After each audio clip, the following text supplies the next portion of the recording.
नमस्कार, मृदुभाषी में आपका स्वागत है। आप देख रहे हैं मध्य प्रदेश की खबरों का बुलेटिन सिटी एक्सप्रेस, जिसमें हम जिक्र करते हैं मध्य प्रदेश की तमाम छोटी बड़ी खबरों का। भारतीय किसान संघ मध्य प्रदेश का 13वां 3 दिवसीय अखिल भारतीय अधिवेशन राजधानी भोपाल में आयोजित किया जाएगा। 25 से 27 फरवरी तक शहर की पुरानी गल्ला मंडी परिसर में होने वाले अधिवेशन में देश भर के पदाधिकारी व किसानों की समस्याओं पर मंथन करेंगे। 25, 26 और 27 फरवरी को भोपाल में भारतीय किसान संघ का 13वां अखिल भारतीय अधिवेशन संपन्न होने जा रहा है। कोविड के इस दौर के बाद में पहली बार ही भारतीय किसान संघ का इतना बड़ा कार्यक्रम यहाँ हो रहा है। इस कार्यक्रम में पूरे देश भर के सभी प्रांत कार्यकारिणियों के साथ में जिला के अध्यक्ष, मंत्री और महिला प्रतिनिधि इसमें सम्मिलित होंगे। लगभग 2000 की संख्या में देश भर के सभी प्रतिनिधि आएंगे, जिसमें मिजोरम से लेकर केरल तक और जम्मू से लेकर उड़ीसा तक सभी प्रांतों का प्रतिनिधित्व इसमें रहेगा।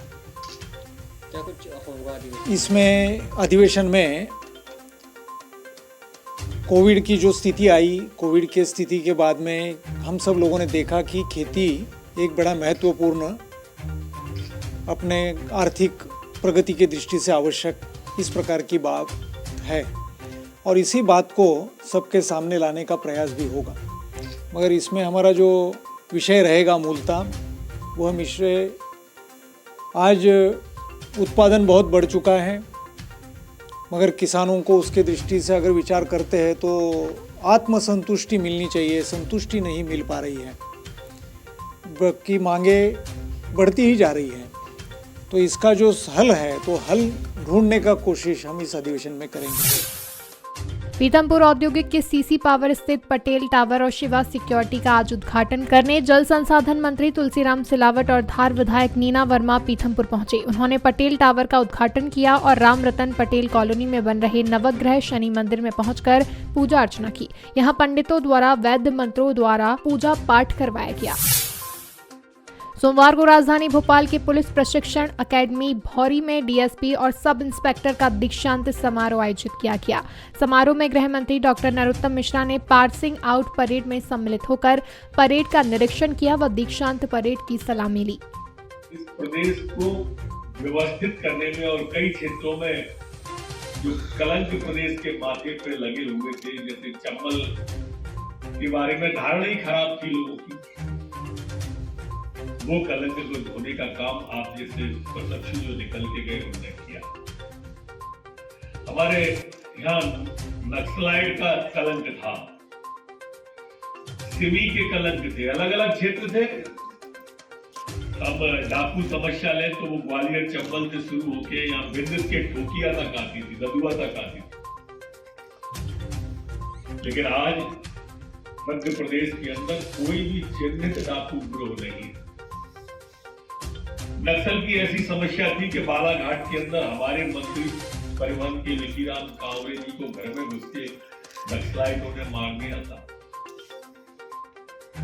लेकिन उस पर नियंत्रण पड़ोसी राज्य में होने के बावजूद भी हम मध्य प्रदेश में नियंत्रित किए हुए हैं और अभी पिछले एक वर्ष में 84 लाख से अधिक के इनामी नक्सली मार दिए गए या हाजिर कर लिए गए, गिरफ्तार कर लिए। सीबी का नेटवर्क ध्वस्त किया, जहां जैसी आवश्यकता होती थी वैसे कानून बनाने का भी कोशिश की।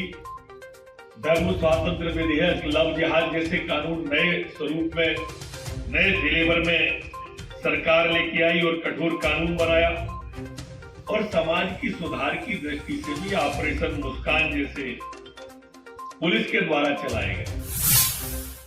आजादी की 75वीं वर्षगांठ के मौके पर राजधानी भोपाल के क्षेत्रीय पासपोर्ट कार्यालय में 21 से 27 फरवरी तक आजादी का अमृत महोत्सव मनाया जा रहा है। स्वतंत्रता के महत्व को जनमानस तक पहुंचाने के लिए क्षेत्रीय पासपोर्ट कार्यालय चित्रकला, भाषण, प्रश्नोत्तरी प्रतियोगिता, वृक्षारोपण कार्यक्रम, सांस्कृतिक संध्या एवं विदेशी छात्रों का सांस्कृतिक एवं शैक्षणिक भ्रमण जैसे विभिन्न कार्यक्रम आयोजित कर रहा है। सोमवार को अमृत महोत्सव का शुभारंभ अमृत संदेश के साथ किया गया। 21 जनवरी से 27 जनवरी तक आज़ादी का अमृत महोत्सव मना रहा है। आप सभी जानते होंगे कि भारत सरकार के सभी मंत्रालय 15 अगस्त 2023 तक विभिन्न कार्यक्रमों को करते हुए आज़ादी की 75वीं वर्षगांठ का आयोजन कर रहे हैं। इसी कड़ी में क्षेत्रीय पासपोर्ट कार्यालय भोपाल ने भी अलग अलग दिन में पूरे सप्ताह तक ऐसे कार्यक्रमों को करने का आयोजन किया है, जिससे न केवल अधिक से अधिक हम जनता को जागरूक कर सकें उन बलिदानों के बारे में और उन संघर्षों के बारे में जिनके बाद हमने ये आज़ादी पाई है, और हम उसकी 75वीं वर्षगांठ मनाने जा रहे हैं। आज दिनांक 21 फरवरी को हमने पहली बार अपने कार्यालय में अमृत संदेश का एक आयोजन रखा है, जिसमें यहाँ आने वाले सभी आगंतुकों और विजिटर से हमने उन महान शहीदों की याद में एक श्रद्धांजलि के रूप में कुछ शब्द लिखने के लिए आयोजन किया है।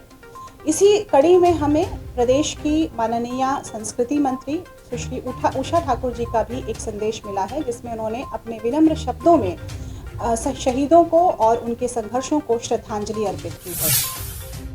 राजगढ़ की पचौर पुलिस सूदखोरी के विरुद्ध सख्त नजर आ रही है। पुलिस ने सूदखोरी के मामले में शिकायत दर्ज कर जांच शुरू की है।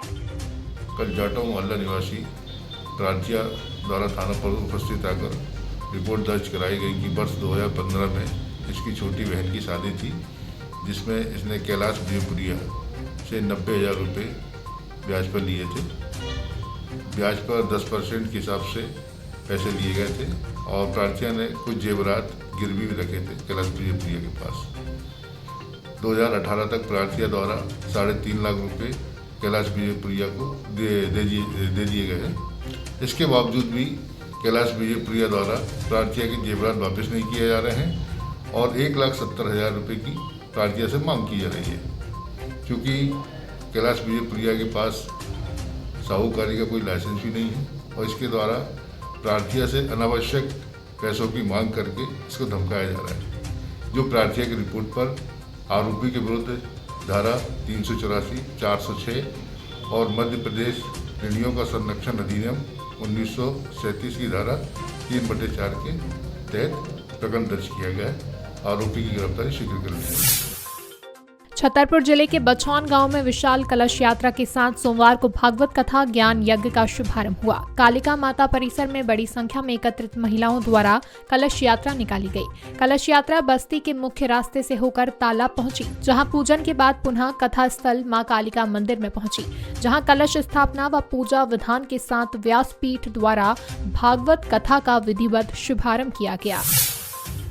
वीडियो को लाइक और शेयर करें। मृदुभाषी से जुड़े रहने के लिए चैनल को सब्सक्राइब करें और खबरों के नोटिफिकेशन के लिए बेल आइकन दबाना ना भूलें।